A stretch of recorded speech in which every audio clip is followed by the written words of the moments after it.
Carbon जो है, पेड़ पौधे जो हरे पत्ते हैं अपना खाना जो पकाने का कार्य करते हैं वो प्रकाश संश्लेषण की क्रिया से करते हैं। ठीक है जी। इस दरम्यान जो भी हरे पत्ते हवा से कार्बन लेते हैं उसे जैविक कार्बन कहते हैं। हवा में जैविक कार्बन की मात्रा हर 10 लाख हिस्से में 280 से 300 ppm होती है। मतलब कंसंट्रेशन नापने की एक यूनिट होती है, उसे पार्ट पर मिलियन होता है वो। तो 280 से 300 ppm हवा में जो कार्बन है वो इतना होता है। और कोयला जो है जैविक कार्बन नहीं है। फिर हमने देखा कि जैविक नाइट्रोजन, हवा में भरपूर मात्रा में नाइट्रोजन बहुत है। 78.8% नाइट्रोजन हवा में है जो हम ले सकते हैं पेड़ पौधों के लिए। वो सिर्फ हमारी जो दालें वगैरह बोएंगे तो वो लेने का कार्य करती हैं और वो ही ले सकती हैं उससे। तो इस प्रकार मैंने कल थोड़ा बहुत यही सीखा है जी। और ये चाहे एक लाइन समझे वही बताओ। सबसे पहले तो मैं जो बेचारे नागपुर से चल कर डेली तेल फूक रहे और हमारी सेवा के लिए मंदौर के लिए कई दिन है चलते चलते, सबसे पहले तो मैं उन्हें तहे दिल से धन्यवाद देता हूँ।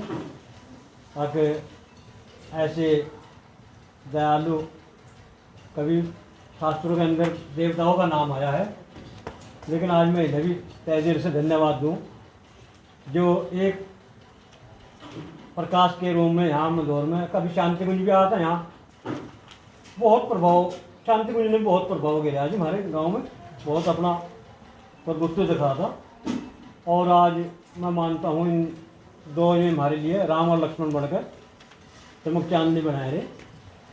तो चलो खैर कोई बात नहीं। जो कल हम हमारे जो पाठ कराया इन्होंने, मैं तो कहूँगा गुरु के रूम में बेचारे बता रहे, हम जी को इसके बारे में तो नहीं जानते, लेकिन हाँ थोड़ा बहुत कुछ अगर कैच करे दिमाग ने तो जैसे ही वो जैविक नाइट्रोजन, उसके बारे में कार्बन, जैसे अपना ह्यूमिक वो प्रकाश संश्लेषण, जिसमें जो अपना भोजन बनाते हैं क्लोरोफिल,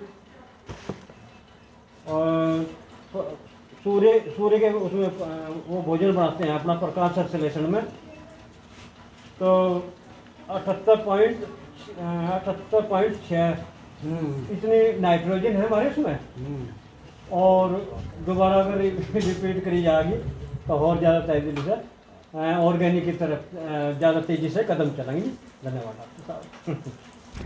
कल जो हमारे गुरुजी ने हमें जैविक खेती के बारे में बताया तो हम उसको जानने के लिए बहुत उत्सुक थे। तो उसमें इन्होंने, हमारे गुरुजी ने बताया कि जो हम फसल तैयार कर रहे हैं और उसमें जो उर्वरक मिलने चाहिए वे सही तरीके से नहीं मिल पा रहे हैं, क्योंकि हमने जो खाद और जो रासायनिक दवाइयाँ डालकर हमने जो अपनी धरती की जो उपजाऊता है वो खत्म कर दी है। लेकिन उसको दोबारा बढ़ाने के लिए हमें काफ़ी प्रयास करना पड़ेगा। अगर मतलब जांच की जाए तो हम अगर धरती को नीचे से मतलब गहराई से उसकी खुदाई करके देखें तो जो तत्व हमारी फसल को मिलने चाहिए वे सब मौजूद हैं, लेकिन हमारी जो 4 से 6 इंच जो परत है तो वो खराब की कगार पर है। उसे दोबारा उपजाऊ करने के लिए हमें गाय का देसी गोबर, पेशाब, तो इस तरीके का जो सिस्टम है वो दोबारा बनाना पड़ेगा। तो जिससे हमारी धरती की उर्वरक शक्ति बढ़ेगी और हमारी फसल भी बढ़ेगी, तो इससे हमें आर्थिक लाभ और मदद मिलेगी।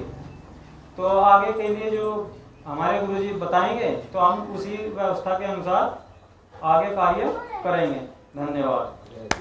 ताली बजाइए इनके लिए, ताली जोर से बजा करो, ताली ढिल्ली मत बजा करो।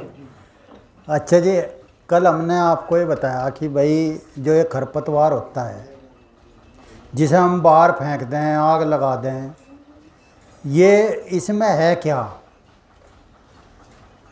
देखिए ये हमारे लिए इतना कीमती है कि इसके अंदर जो है कार्बन है 80%।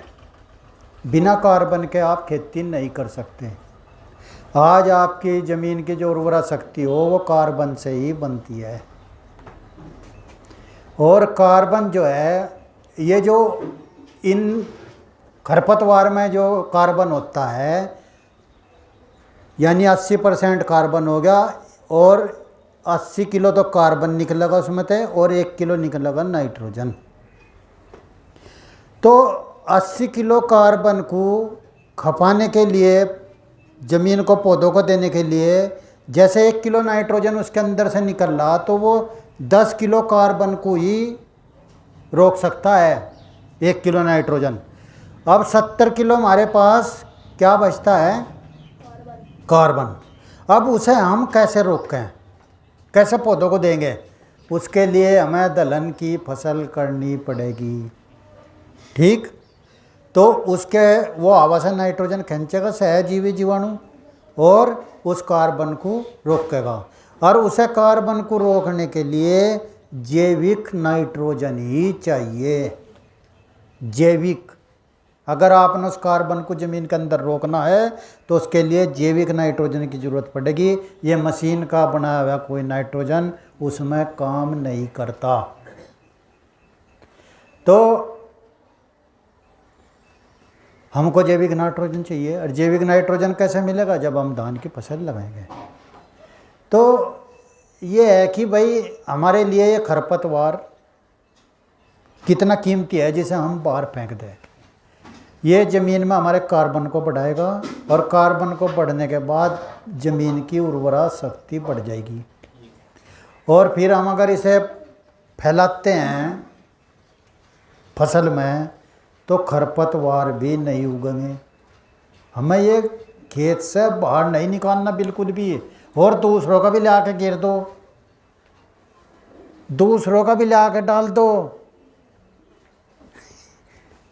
तो क्या होगा? हमारी उर्वरा शक्ति बढ़ेगी। लोग बाहर फेंक रहे, तुम उठा लो, पर जब तुम्हें नॉलेज होगी जब तो फैलाओगे से, है ना?